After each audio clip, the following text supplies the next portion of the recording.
thank you for coming sa Portland during the third of the Thank you, sir. I'm here po People's Jeep.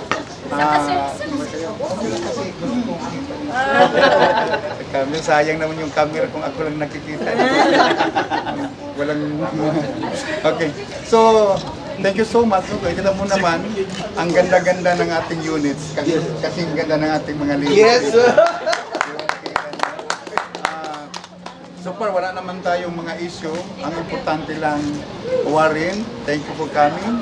What is important to us is your after-sales support, especially for spare parts. We need it badly so that every unit must be running in the road instead of staying in our shop, no?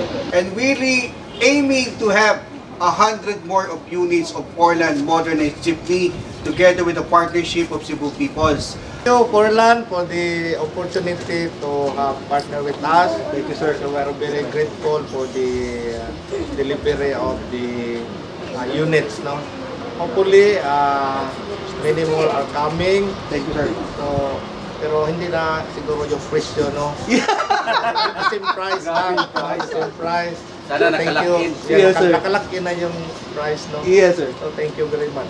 Ngayon, this is the second time around since 2021 na may turnover din tayo with Portland. Really grateful with the partnership with Portland. Though hindi naman perfecto lahat, may mga issue man tayo na-observe sa mga units, pero kanina na hindi pa kayo dumating, sabi ni Sir Yoyong, okay na daw, wala na problema. No? I'm very grateful to that, na sana continuous yung support natin, kasi hindi lang naman Cebu People's Co-op yung naka-at stake dito, kundi yung mga commuters. Yes, sir. No?